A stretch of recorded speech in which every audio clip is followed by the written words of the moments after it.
But I want to start with, has anybody here ever tried to quit smoking before?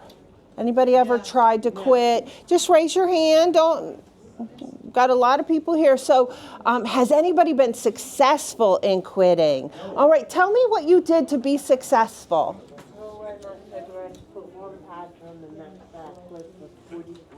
So you put a patch on and you've been smoke-free for 44 years? That's amazing, okay? We've seen over 900 clients, and guess how many smoke-free journeys we have seen? 900. Okay? Everybody is different. Yes, you can hear from other people. You can try to put things in place, tools in place that they use, but you know what? We have to figure it out for ourselves. We have to figure out what is going to work for me. And that's our goal as a counselor, again, is to walk beside you. You know, let's try this. We'll come back next week. We'll see how that works, okay? So that's really our goal, is to help you figure out what's going to work for you. I would say you were probably a social smoker. That doesn't mean that you weren't addicted to that Black and Mild or whatever you were smoking, even though, you know, you could go long periods of time. You know, part of what we talk about are those things that trigger us to want to smoke. You know, something stressful happens. Maybe there is a death in the family. Coping skills, though. Coping skills are a huge part of it. Yep, you're right. Yeah. Yes, so those break times, that's almost their trained time. Like they've trained their body to wait until that time to have that cigarette. And so it's 10:30, it's time for my break, and then your body just craves it. So fact number one, tobacco use is still the leading cause of preventable death in the United States. So this is, you know, the death from tobacco is something that can be prevented. And that's really what we're all about. We want to give you those tools so that you can make good decisions for your health. Okay, so nicotine, just like you were talking about, nicotine is not the ingredient in any tobacco product that causes cancer. Nicotine does not cause cancer, but it is what causes the addiction, right? And like I said, it is the #1 drug out there. It can be a helpful tool, actually, when you're trying to quit smoking. Why would I say that? Because you get the nicotine without the tobacco and all the other additives. Okay, because we have the nicotine replacement therapy. Has anybody heard of like the nicotine patch, the gum, lozenges? So they're all a pharmaceutical nicotine that we actually use in our program to help people when they're dealing with those symptoms of withdrawal. Like, I'm not smoking, so my body's going through withdrawal, and it's really, you know, it's different in each person. Maybe I'm super agitated, maybe I get angry, maybe, like you said, I'm not able to do my chores because I don't have that energy. So the nicotine replacement actually helps with those withdrawal symptoms, okay? Okay, so just a picture of our brain. This just shows us what nicotine does to our brain, okay? So if you look at the 1 here, that's where I'm smoking, okay? I'm intaking, I'm taking that puff off or that hit off that cigarette. 2, it goes straight to my brain. Do you know that hit from that cigarette goes to your brain within 5 to 7 seconds? That's how quickly it hits. And there are certain chemicals that tobacco companies add to cigarettes that make it go to your brain faster. But those are the type of chemicals that once they're in your body, it can be very harmful. It can cause cancer and other diseases, okay? So, but they want you to feel that hit from that cigarette almost immediately, okay? So it goes to our brain, number 3, it goes to our brain and it stimulates all these receptors in our brain. It's going to stimulate multiple chemicals in our brain. A big one would be dopamine, serotonin. What's dopamine? Anybody know what dopamine? Makes you feel good, the pleasure chemical, right? So that's like, so think about this. I take that puff on that cigarette, I feel it in my brain within seconds, and I feel good because it stimulated that chemical. Dopamine's released, I feel pleasant, I feel calm, okay? But what happens is we're caught in this cycle. So I smoke that cigarette, maybe an hour and a half, 2 hours, I'm feeling anxious again, I'm feeling stressed, and then I go back into this cycle again, okay? Now, I want to point out, I'm going to talk a little bit about vaping and e-cigarettes. That is another tobacco product that we help people quit, okay? The thing is, with this cycle, often it's much more quick than a cigarette, because people that vape don't wait 2 hours in between taking a hit off that vape, right? I know people that sleep with them under their pillows, have them in their hands constantly, so they're constantly getting this cycle of dopamine in the brain. Okay. Oh, so I want to show you, I brought our little tobacco box here, so I'm hoping everybody can see. So it's one thing to say there's tons of chemicals in a cigarette. Does anybody have any idea how many chemicals are in a cigarette? How come they're not on the ingredient list? How come they're not regulated by the Food and Drug Administration? Great question. That's always my You question. have to put an ingredient list on everything else. Yep. How come they're not regulated? What do you think? Right. Money. It's about the money. Okay, we say 4. How many chemicals? 120. How many? 4 or 500. 4 or 500. Do we have? I'll take one more guess. 1,000. 1,000. There's actually 7,000. 7,000 chemicals in a cigarette. So when you light that cigarette, from that chemical reaction, it creates about 7,000 chemicals. Now I have what? 8 up here, 7. So acetone, nail polish remover. How many ladies you've gone and gotten your nails done, or you're painting them? That terrible smell. My nail tech always wears like a mask because of the smell. Okay, acetone is in cigarettes. Oh, I didn't know that. Yeah, so we have ammonia. We find ammonia in Windex. Okay, isn't that great? I know it's hard, isn't it? Because you're like, how is this legal, right? We have arsenic, which is found in rat poison. We have, I don't know if it's up there. Yes, carbon monoxide, what comes out from the exhaust from a car. We have formaldehyde, used to preserve dead bodies. Okay, trying to see what else we got in here. Okay, so just some fun little things that make you think, wow, why is that in there? Why is this legal? All types of things. Are they allowed to But sell that? I have to go back to money. It's really, there's some huge lobbyists. The numbers thing. It's a lot of numbers. It's been legal for 100 years. The tobacco companies manipulate, like we talked about putting, remember how I said that there's a chemical that they add so that it goes straight to your brain? They add ammonia to cigarettes. Ammonia opens those blood vessels in your brain so that you feel the hit from that almost immediately. And this is all, they know exactly what they're doing, okay? It's not an accident that people are addicted to this. They actually raise those natural nicotine levels in the product so that it becomes more and more addictive.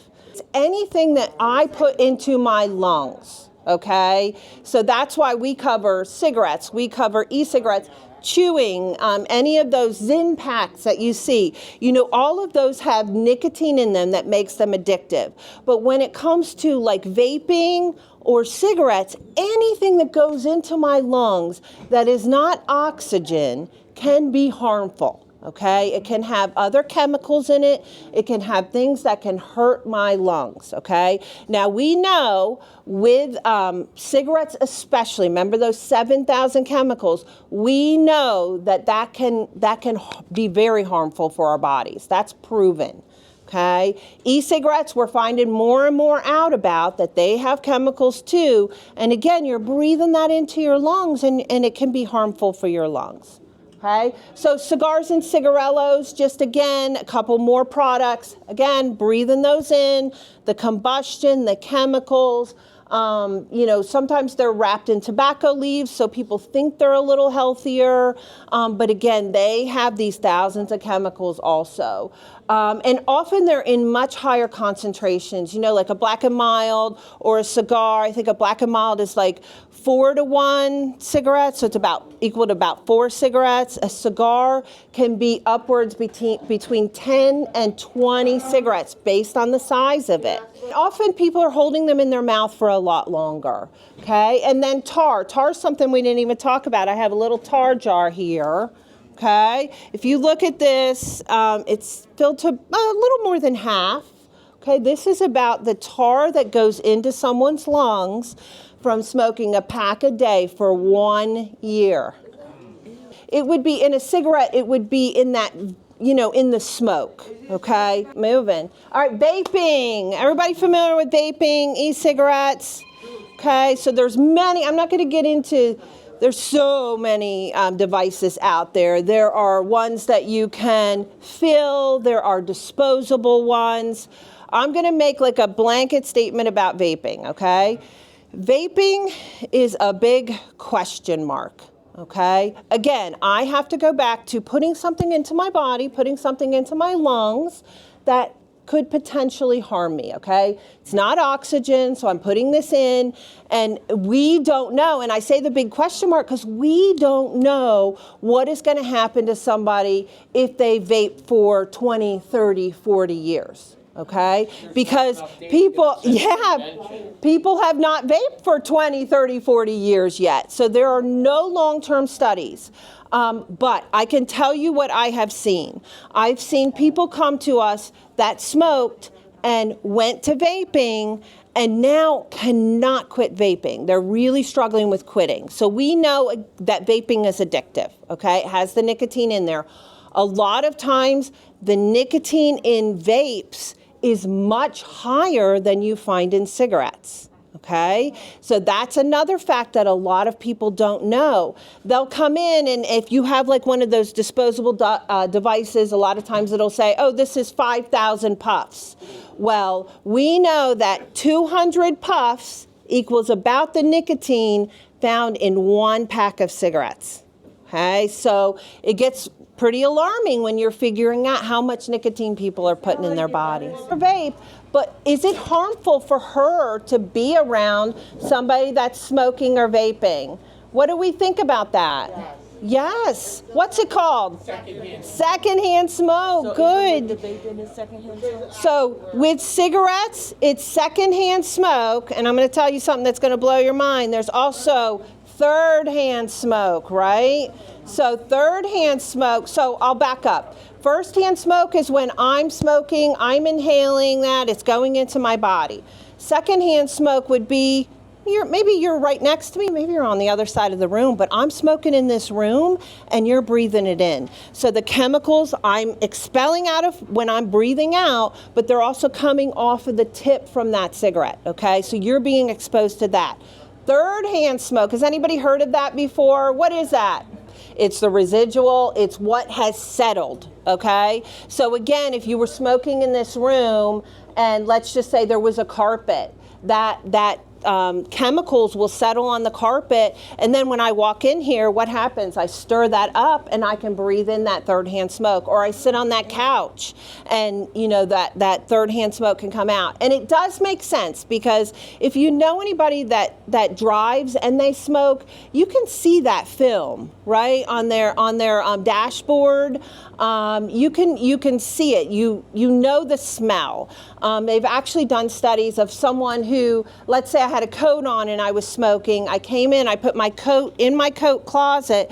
What happens with that third-hand smoke? It can jump to all of the other things in that closet. So it makes sense when you think about it because you may pull something out and go, I never smoked in this jacket. Why does this one smell? And that's that third-hand smoke. Now, with vaping, we don't call what comes off of a vape smoke, okay, or vape. Vape makes you think it's water, and it's not water. It's chemicals. It's an aerosol. So think of like Febreze or something that we would spray that is chemicals. We would say it would be a secondhand aerosol that you would be exposed to, okay? Or again, the settling, there is third-hand aerosol because think about those chemicals don't just disappear, right? They have to go somewhere, so they settle. You may not smell them as much as if they're when they're in the air, but they're still there. But very good question. Thank you. So again, some of the chemicals that we know that are found in vapes, similar to a cigarette. There's heavy metals because a lot of times what these vapes are made of, they have metal in them, and you're heating them to really high temperatures, and then you're inhaling like the metals from that. So it's pretty scary when you start to think about it. Yep, formaldehyde. That's the stuff they use on. Okay, so again, like I said, we don't know long-term studies from vaping. They are not nicotine free. I've had people tell me, oh, well, I can go to the no nicotine vape. I'm like, why would you? Because they're not getting that pleasure and they're not feeding the nicotine addiction. So, and it's not an approved way to quit smoking. Unfortunately, a lot of people really felt it was going to help them quit. And like I said, we're seeing them come to our quit center because now they're trying to quit vaping. Okay, so we talked a little bit about this in the beginning, behavior ties, triggers. These are a lot of things that we talk about. Gentleman here was sharing about maybe substituting carrot sticks in there. So we talk about triggers, things that go hand in hand with smoking, okay? A lot of times it's that first cup of coffee and a cigarette. It's things that we don't even have to think about, okay? I wake up and it's what I do, okay? It's become our habit. It's become our automatic. So that's part of what we do is we kind of break those down. Like, okay, so if you wake up and you have that cup of coffee, what can we do instead? All right. I have clients that when they're laying in bed, I have them put a piece of nicotine replacement gum in their mouth before they even get out of that bed. So it most times you are not going to quit by accident. You have to create a plan that works for you. Knowing your emotional ties. I smoke when I'm bored. I smoke when I'm stressed out. I smoke, when I'm lonely, when I'm happy as a reward. But then what are my habits? I smoke when I'm always around this person. Sometimes people are really driven by other people that smoke. Oh, they wanted to go out on a break with me, so I wanted to go with them. So it's breaking down all of those things that are tied to smoking. A bit about our Quit Center and what we can do, okay? So our Quit Center, we do in person. Like I said, if there's enough people here, we're hoping maybe we can get a group set up that people can try to quit here together. Yeah, yep. We also do virtual options, like if it doesn't fit in your schedule to come to that group, you can join. We have multiple groups. We have a day group that you can join on Zoom. We have groups that you can join in the evening. We do, right now, they're doing them right now without me. We do lunch and learns on Wednesday where people can come in, have lunch together. We have 2 different groups, and then they, are working on quitting together. As I mentioned, our agency, we help clients get the patch, gum, lozenge. Okay, usually it's the patch and the gum or the patch and the lozenge. Cough drop, right? Well, you can use cough drops, but these are like the over-the-counter, like FDA approved. I'm diabetic. So you would the gum and the lozenges are both sugar-free. Yeah. Okay, and so our clients, we help them get what they need when it comes to the nicotine replacement. So we offer free, that's the big word, I should have said that first, right? Everything we do is free. We have a grant from the state that our whole grant, and this is what I love about our grant, is we can help anybody. Okay? And it doesn't matter if you have insurance or not, if you have money or not, we want to help you. Okay? So everything we do is free. Our counseling is free, and we help you get the nicotine replacement therapy for free. Okay? Under Medicaid, it is covered, but it doesn't matter if you don't have Medicaid. We want you to quit. And we know that the highest success rates are from doing counseling with someone, and using some type of nicotine replacement therapy. That's where we see people that are so successful with this. So that's our goal, is to get that in your hands. And again, what's that big word? Free. Free. Can help with quit any tobacco product. So the biggest reason that people come to us is to quit smoking. Okay, but we're seeing vaping and e-cigarettes really inch up. I actually run a statewide group on Zoom for young people that are trying to quit. So for people that are under 18. So again, if you know people that are younger and trying to quit vaping, maybe they've gotten, addicted to vaping, then we can help them too. But basically any tobacco product, we can help. Okay, so there is no time like the present. Okay. Somebody told me that they were going out to smoke it. I said, this could be your last cigarette, right? Like no time like the present. We know that smoking and vaping, it hurts, it harms our lungs, it weakens our lungs. Big issue when it comes to COVID. We saw individuals that were smoking get more likely to get COVID and have worse effects from it, long-term effects, okay? And we also know, the cost of smoking, the cost of cigarettes keeps going up. We get reports, I think most of our clients are saying they're paying between $10, $12, $15 for a pack of cigarettes. Yes, I know there are some other cheaper alternatives out there. But that's kind of the average, and we're just seeing that go up and up. So, and then lastly, we know that smoking can affect any organ in your body. So it's within 20 minutes, we've been in here for about 45 minutes. Within 20 minutes after your last cigarette, your heart rate drops. Okay, it goes back to normal. Your body's already starting to recover. Somebody had mentioned in the beginning that nicotine is a stimulant. It's a stimulant. It increases your blood pressure. It increases your pulse. So those things within 20 minutes can go back to normal.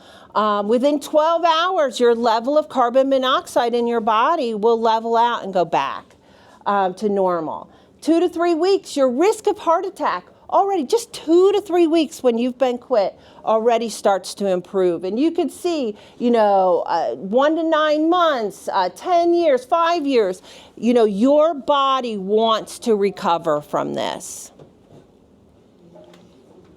Okay, so just the facts. There's about 2 milligrams of nicotine found in every cigarette. While the physical addiction is to nicotine, again, we talked a lot about those emotional or things that trigger us, okay? They're all a part of the whole addiction to these cigarettes. Cutting back is a great way to start. As I mentioned, we don't have a barrel at the door and say, put your cigarettes in it, okay? We talk with you. We help you set a quit date. We help you cut down. A lot of times people say, well, I'm smoking 10 a day. Next week, I want to be at 9.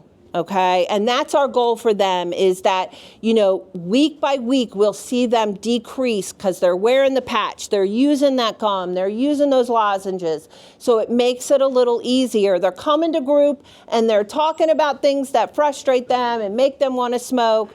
And that's our goal is to get them to the point that they say, okay, I'm down to 3 cigarettes. I'm ready to quit.